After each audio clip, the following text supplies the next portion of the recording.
Welcome to the Prison Pod. This series, Leaving the Emotional Cage with Rob Corbin, consists of 7 episodes. For the best experience, please start with episode 1. Rob Corbin is a former inmate in the 1980s. He experienced living in 2 prisons at the same time, and he will talk in detail about what that means. Rob has 46 years of experience living with hate, anger, resentment, bitterness, and rage towards his own father. He will talk about his journey and what changed his life, letting it all go within minutes. He is an ebook author on the subject of forgiveness, grief, and trauma, and is a credentialed support group facilitator. For the past 8 years, he has been working with prisons in Oregon, Arizona, and California as an unpaid volunteer, teaching a step-by-step process to come to a moment in one's life where they can let go of the toxic emotional past. We are thankful to Rob for sharing this series with our listeners. Well, hello.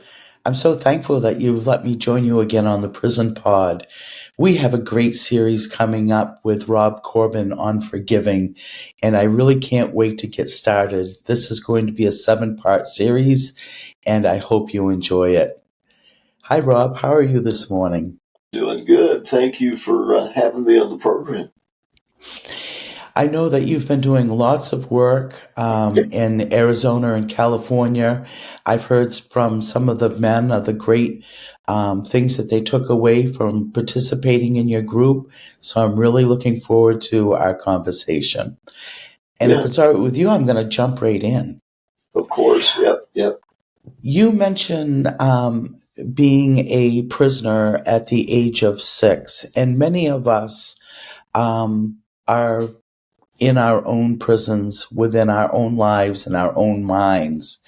And I'm wondering if that's what you meant by that, but I'm going to let you tell that story. Yeah. So, when people think of other people being in prison, they automatically think that it's a physical prison. I mean, that's, when you look up the definition of prison, more often than not, it really talks about being in a physical prison. And in my world, based on my own experience, that's often not the case. There's really, in my world, 2 definitions of being in prison. One is a physical prison where you don't have a choice, you're there. But the other prison is what I refer to as an emotional prison. And for me personally, at the age of 6, was a defining moment in my life where I had trauma in my life at the age of 6 that was caused by my own father, and that left me emotionally scarred. And even though I was only 6, I'm just a little kid, I still made a decision that I didn't want to be hurt again. I didn't have the wisdom, I didn't have the knowledge and the experience or the power to change what happened, but I knew that I didn't want to be hurt again. And so what I did is I made a decision, even though I was only 6, that I was never, ever going to allow myself to be hurt again by my father. The pain was too much to bear. And I won't go into specific details, but, I will say this, that when I talk about this, as a little boy, what happened to me, and I'm speaking in front of 20 or 30 inmates in a prison, a lot of heads nod up and down as if they understand themselves, that they've been through some emotional stuff that starts at a really young age. And for some prisoners, for some inmates, it's as early, they can remember even at 5 years of age.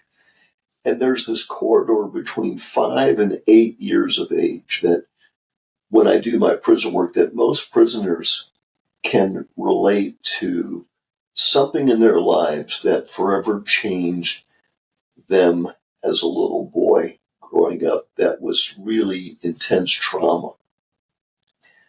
So when I talk about entering prison at the age of 6, what I'm really talking about is creating a wall that I needed to create to distance myself between additional pain in the future and not allowing myself to have that pain happen to me. I had little control over what happened, but emotionally, I knew that I could never trust my father emotionally because of what happened. And so I was living in a prison that I actually created, an emotional safe haven, if you will, to protect my feelings so I wouldn't be hurt again. And so when I refer to entering prison at the age of 6, it was an emotional prison, and I created that prison. Now, did you find that emotional detachment went over into your other relationships, like friends? Did you have a hard time making friends, or was it just that particular person? So, I realized that other people can harm me as well. It's not just a father or a brother or an uncle. And so I think that even though I was only 6, that I still understood that further harm could come, and it did not allow me to be as vulnerable emotionally as I would have liked to have been around other people. So yeah, it did have an after effect in that regard. Yes. Did your father do anything to attempt to mend the relationship? Oh yeah, yeah, big time. Not until many years later did my father uh, try to show in his own way remorse and regret. Um, I had let that door open, and um, and for 46 years, I lived with feelings of anger and bitterness, resentment and hate, um, and emotional detachment in order to protect my own feelings from not being hurt again. So, he tried to offer an olive branch many times, and uh, the biggest battle for me was my ego.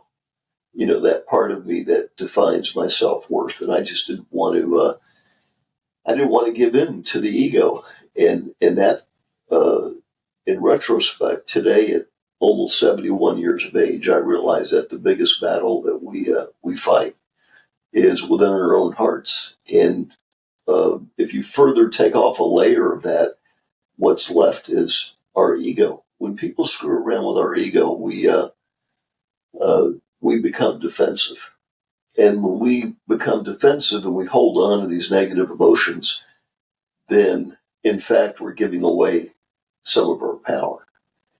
And so, that's what I teach in the prisons, is that when we go to battle, we have to win the battle. And the battle is between us and us. It's between our ego and ourselves. And if we let the ego win, we end up giving away a lot of our power. And for a lifetime. It can be, it can be, sadly. Uh, a lot of people take that stuff with them to their grave. The bitterness and the resentment and the hate and the anger, all that stuff, people often take to the grave because they don't go to battle. And it's a battle, Valerie. I got to tell you, it's a battle that can be won. One of the basic rules of forgiving, and most people don't think about this, is that forgiving is a decision. It's not a feeling, it's a decision. We are, all of us who have our senses together, excuse me, um, you know, have the ability to make decisions. And forgiving at the end of the day, when you remove all of the excuses and all the BS, forgiving is a decision. We can choose to believe that universal truth or not, but if it's a universal truth, then it is. And we can fight it or we can decide to move past it, so. So, as we learn and grow, sometimes something comes up in our lives that's that aha moment. Did you have an aha moment that led you to change, or was it a gradual thing? So, yeah, it was an aha moment. I mean, those words, aha. It was a moment that in 5 minutes, the wall of 46 years came crashing down, and that particular moment for me was. I know the date. It was June the 28th of 2008.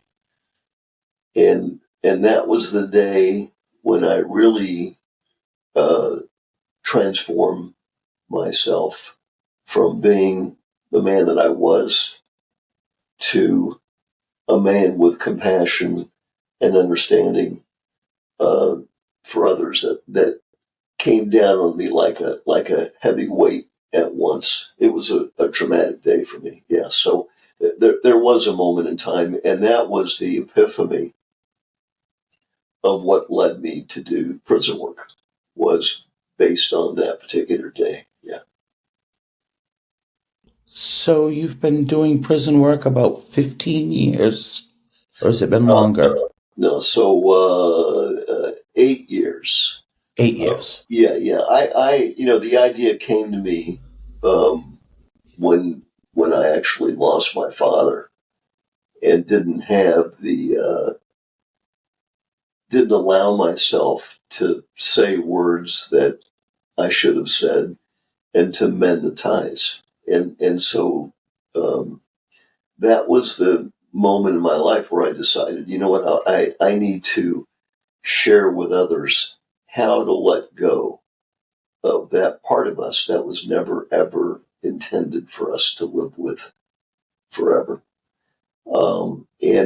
Valerie, I got to tell you, most of us out there, and it's not gender related at all. I mean, men and women alike live with emotional stuff. I call it stuff, baggage uh, from the past. And when we hold on to that stuff for decades, we end up losing because we remain a prisoner in that emotional cage, and there's a price tag to pay, and the price tag to pay is that we rob ourselves of living a life of peace and contentment. And you know what? Let me tell you, with all the prisoners in prison, right, the one thing that the warden and the COs, the correctional officers, have no control over, zero, and they never will, is how we choose emotionally to live our life going forward from the past. And so, you can find emotional freedom in the prison, um, and it can never be taken away from you. But the battle again is not with the court system or the warden or the COs or any other person but us. The battle is within, and that's what I do in my class. Is I teach people, if not now, when. So this class is an opportunity to answer this question: when is enough enough? I call it the $1,000,000 question. When is enough enough? Meaning, when is the right time to let go of all of the crap, that doesn't serve us well. And, if not now, when? So, that's the purpose of the class, is to take people to that moment where they can answer that question. When is enough enough? Do you have a conversation with, is it just men you work with, or is it men and women? I'm gonna give you a longer answer to Okay. that. I have twice had an opportunity for the past 8 years to go into women's prisons. 2 times. And I got to tell you something, all right? All of the crap that men live with, 99% of that crap, women live with the same stuff. They live with the same stuff. They may have not physically been abused, but they certainly have emotionally been abused. And so, yeah, I mean, men and women both. But that being said, 99% of my work has been in men's prisons. The reason I asked that was I'm curious if how the conversation goes to change that mindset of blame, because a lot of times it's much easier for us to blame something or someone else rather than look at ourselves and how to go within and do the work to take care of that.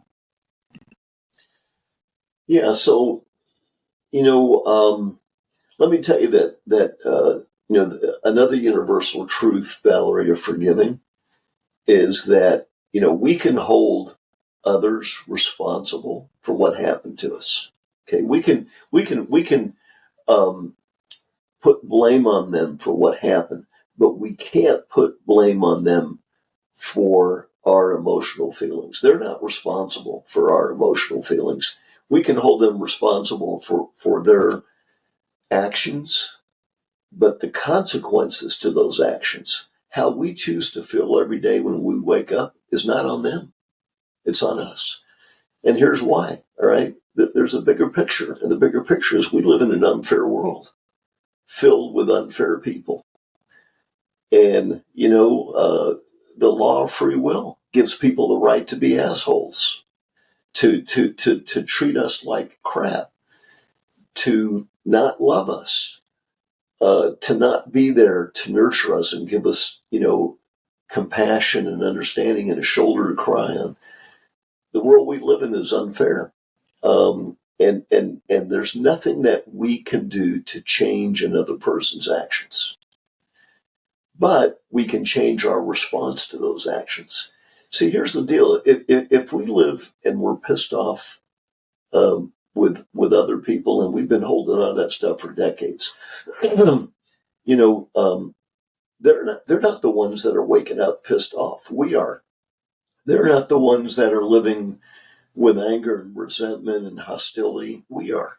So you know what? It's sort of like you could look at this as a game, right? They win, we lose, and we lose because we're the ones who are suffering, not them.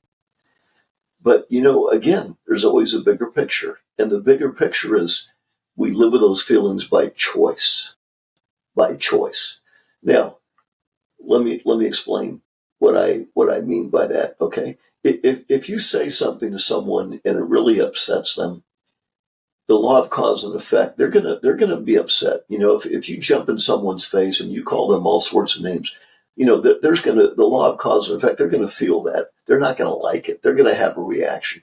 That's normal. We can't change what's normal in our feelings, but to let that last for more than a day is a choice. We choose to hold on to that negative stuff. We choose to hold on to it. So,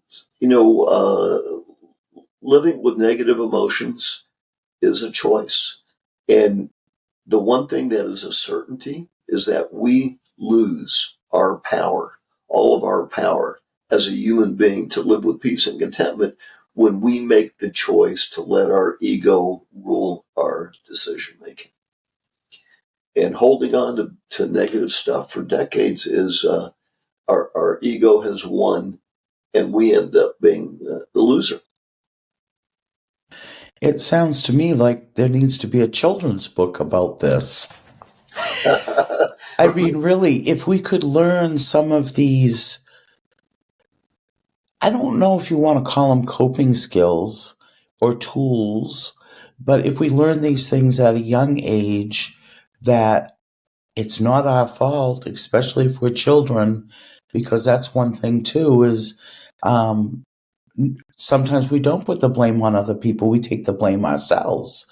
If I had been a better child, if I had done this differently.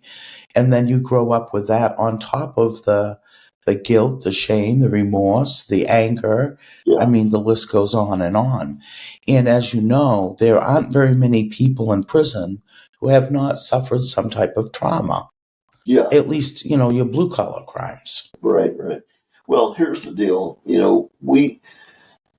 When we're young kids, we have no choice but to understand the truth as what we learn by those responsible for bringing us up into this world. And so, I often tell people, I say, look, when somebody tells me about all the stuff that happened um, and didn't happen by their father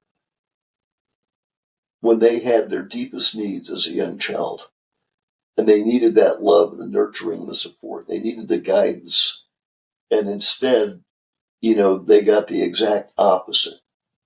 I always ask them a question. The question is, did you know your grandfather? And if you did know your grandfather, were there some parallels between your grandfather and your father? Because here's the deal, this is learned behavior, right? We only know what we know, and we buy in to what we know as the truth by those who are responsible for bringing us up. And, you don't have to go through a course. You don't have to learn um, how to be a good father.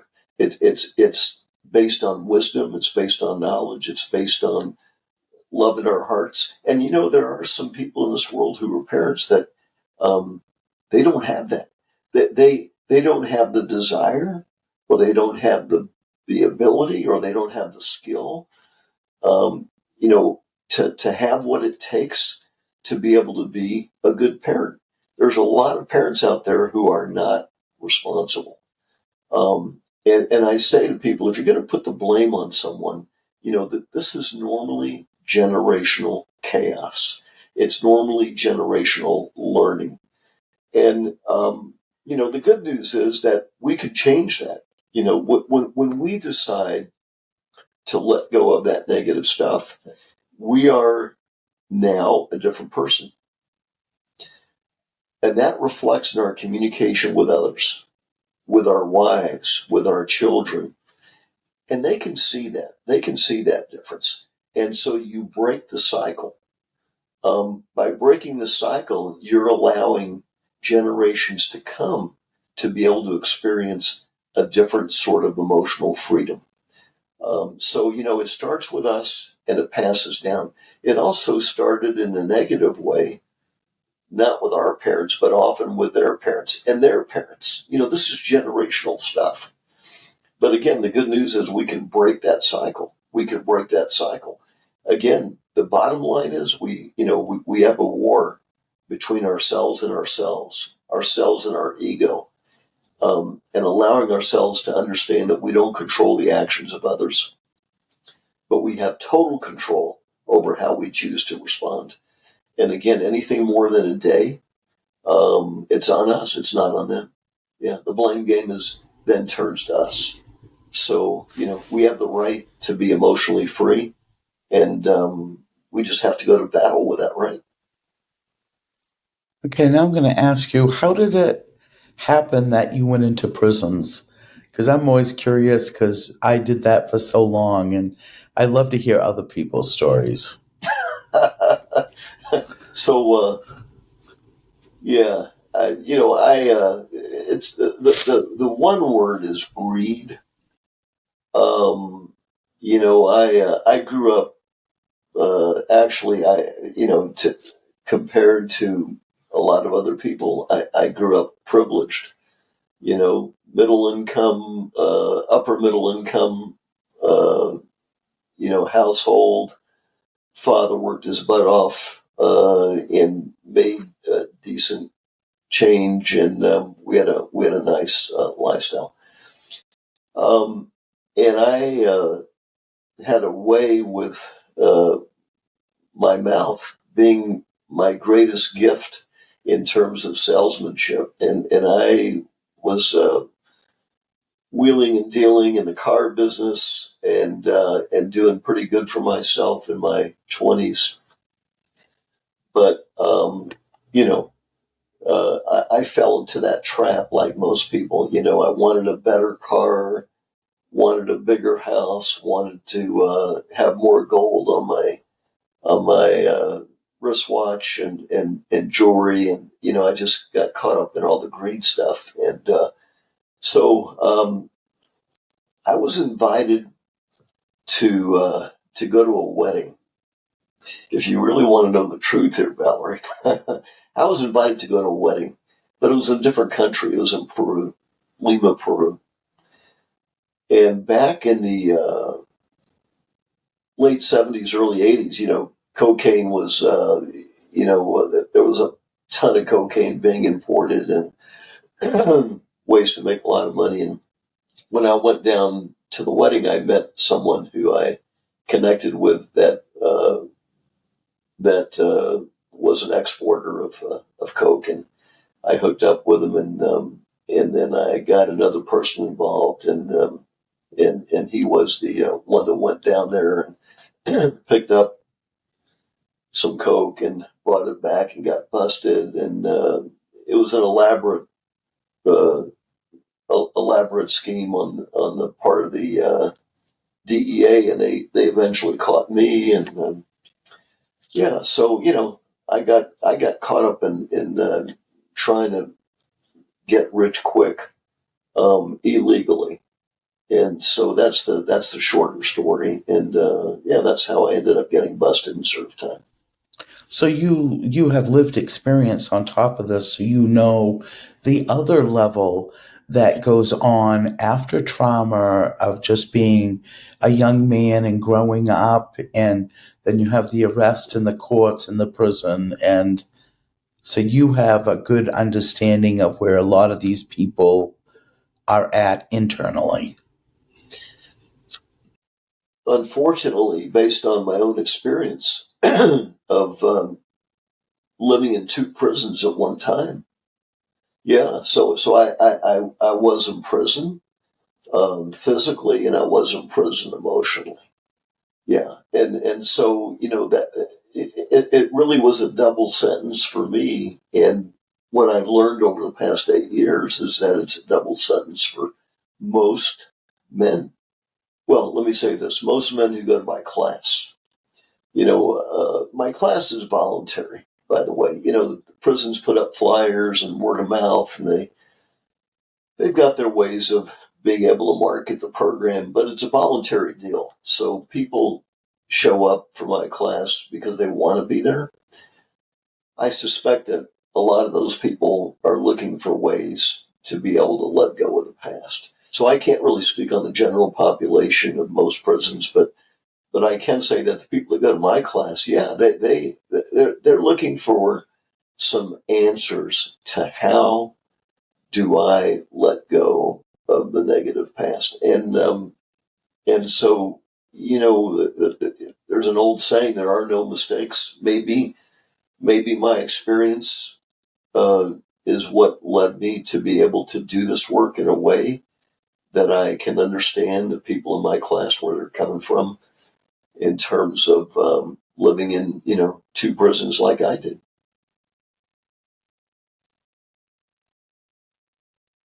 Thank you for sharing that, because I found out about you from somebody that I have contact with who's in prison, who Yeah. experienced your program. And we had had a conversation a couple of weeks previously that he had done a lot of healing, but there was a piece that he needed to take care of and he hadn't. Right. And because of your course, they were able to do that. And it was like the last piece of the puzzle that needed to be put in to complete the picture. Mm. And I've had a couple of conversations since, and it still comes back to Rob gave me those tools to work with. So, what you have done transforming others' lives has been amazing. And it's not just him, because there's been other people now through the grapevine. I'm hearing your name.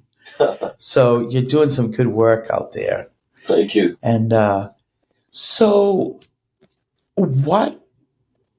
You were in prison for how long? Well, I'll The tell you. physical prison. Yeah. Well, I give an answer. The answer that I'm most comfortable giving is less than a decade. Um, yeah, I'm more comfortable giving that. That's a whole other story. You know, um, unfortunately, the justice system, uh, we are all not treated equally, and um,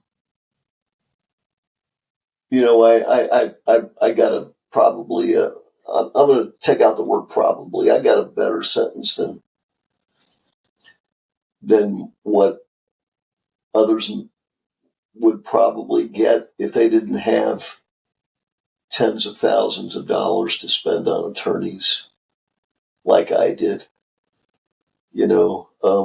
Back in the 80s, late 70s, early 80s. You spend $35,000-$40,000 for an attorney. Um, you know, 40 something years ago, that was a lot of money back then. It's a lot of money today. And, I was fortunate that I had the money. Had I not had the money, I think I would have gotten, I know I would have gotten a lot longer of the sentence. Tell you what I learned, the legal system is not, money does talk. Let me just say that money talks. And I had, fortunately, some money to spend to get, really, really good attorneys. And, so anyway, that's kind of Well, what happened. that's a good example of where both race and class come in to play a lot of times in situations. The people that don't have the money and get court-appointed lawyers, but we won't even get into that conversation. Another day, another time, right? When you came home, did you still come home with all the emotional stuff? Or had you already started to work on some of that? No, no, no, no. I came home with all the baggage that I arrived with, emotional baggage. Yeah, none of that changed in prison. Even though I had a lot of time on my hands to reflect in prison, you don't have a freedom to do what you want, and so I had a lot of time to reflect. I didn't use that time wisely to reflect. And I didn't have that moment in my life. And I mentioned that date to you again, June 28th. And that's another podcast, because that's, it would take a while to explain that. But uh, the short answer to your question is no. I had that baggage with me. That baggage left me when something life changing took place. And what happened that was life changing did not happen in prison. It happened well after I got out of prison. So when you walk into your classroom, you have your group of people in there, Yeah. and you walk into the room. How do you start the thing off?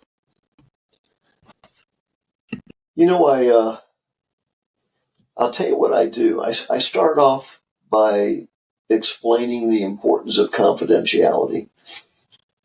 What happens in my class is that a lot of men go somewhere emotionally that they haven't been before. Owning that part of them that as men and women, we typically ignore, deny, or repress. It's that part of us that I refer to as our shadow, that dark side of us that is the most vulnerable part of who we are. And for some men, they've never had permission in their lives to allow themselves to take ownership of that part of themselves that, again, people tend to ignore, deny, or repress because that's what we've been taught as children. You hold your stuff in. If you're going to cry, don't ever do it in front of another man, or don't do it in front of me as your father, because then I'll give you something to cry about. Suck it in, hold it in, grow some balls and be a man. Men are strong. One of the most harmful things that a parent could say to a child, a man, a boy, is to be a man. Imagine a father telling a boy at the age of 6 or 7 or 8 years old to be a man, when that man himself is not a man. That man himself, that father, hasn't taken the responsibility and accepted the responsibility of being a true man. Because when you're true in your heart, you become a loving person. When you're true in your heart and you open up your heart, you have wisdom to be able to give people what they need. And most of these men in prison have been taught the opposite. They've been taught to hold on to the emotional stuff because that's what men do. And so, to answer your question, I'm taking the long route in answering your question. But to answer your question, what I tell the men in this class is that this class is going to require them to take ownership of a part of them that they don't normally acknowledge and they don't normally share with other men. They don't share it with themselves. They don't confront it with themselves. They don't normally share it with other men. So I tell people right up front, this is going to be a tough class. This is going to be a class where you're going to have to take off the layers, the facade of the man who you think you are, and allow yourself to become vulnerable. Because when you allow yourself to become vulnerable and share information, what you're really doing is you're taking a step back and looking at all the stuff in front of you, which you have to do to move forward. Moving forward requires you to take a step back. So I right up front, I talk about the difficulties that the men are going to be faced with in my class, and I give them permission to leave the room if they feel like that's going to be a challenge for them. And then the other thing is we do a circle. We go around the circle, and each man makes a commitment, a promise that what happens in that room will be confidential. What happens in that room stays in that room. Because again, we are opening the layers of vulnerability to allow men to take ownership of that part of them that they have been deprived of, and that is required for them to move forward. And, occasionally when we have a break, there's one or two less men in the room who come back that are scared, that have a fear of what it might feel like being that vulnerable, or they have a fear about some confidentiality being lost in that room. And so that's how I start the program. I start the program like, not with flowery stuff. I start the program with the reality stuff, and that is, this is a workshop. This is not a seminar. This is not a presentation. This is not a class where you're going to be taking a lot of notes. This is a class where you're going to be standing up in front of other prisoners and emotionally being raw and going inside deep to that place to own the emotional stuff that's been going on for way too long that has prevented you from being emotionally free.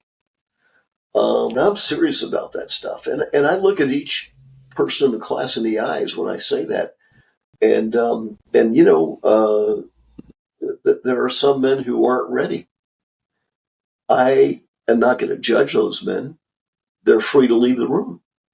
The men who stay, it's they know this is not going to be a class that they're just going to be taking notes and raising their hand and asking questions. This is going to be a workshop, so they do most of the work.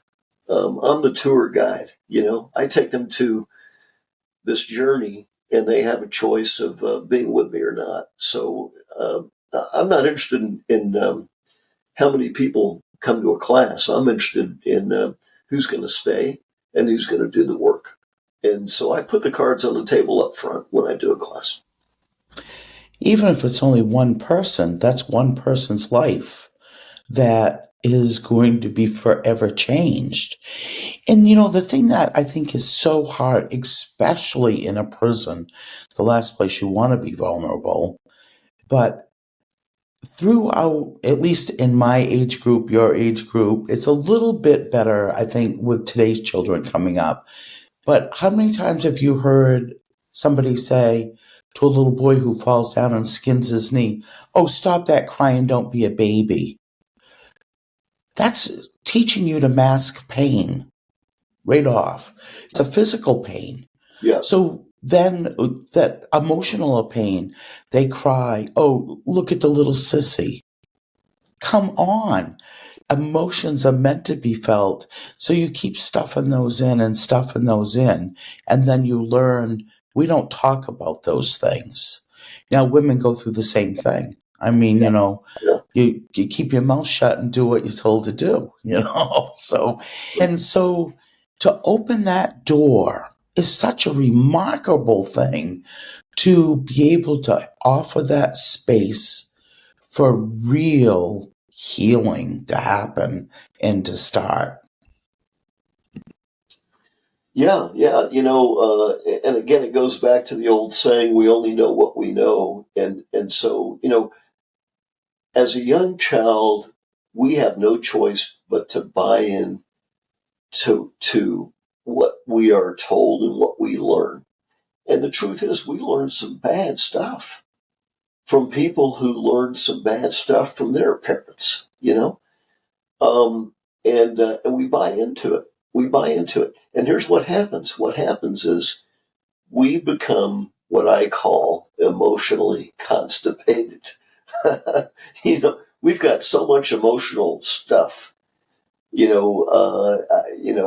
the way, if I was in prison doing a class right now, I'd be inputting some four-letter words in this conversation. But some people, and by the way, I respect people in my room. When I do a class that are very religious, and I tell them, man, if I use profanity in this room, all right, it's because I choose to use profanity, um, and but I also respect you, and it's your responsibility to tell me, hey, Rob, I don't appreciate those words. I find those words offensive. See, that's another example of a man owning his truth, is not being afraid to say, hey, I have a boundary in this class. If you want me to stay in here, Mr. Instructor, then I want you to do so without the use of profanity. And you know what? I have respect for these people. So I will modify my class based upon what people are comfortable with, specifically in the use of profanity. I lead the class, but I have a choice in how I express myself. So I just wanted to kind of add that on as a layer. But we become emotionally constipated. And I even have a joke about that we could go to all the Walmarts in every city in America and buy all the over the counter uh, constipation medicine, and we're still going to have stuff left over. I mean, emotional constipation is what it's called, and it's what it is. And so in my room, we have the ability to let go of all that negative stuff and just and let it out and own it, and then make a decision. Do I want to really pick those pieces off the floor that I just emotionally let go of? Do I want those back into my life, or is it time to let that stuff go? So that's one of the moments that happen in a class, is to make that decision. When is enough enough? Well, and it comes down to freedom too. That inner freedom.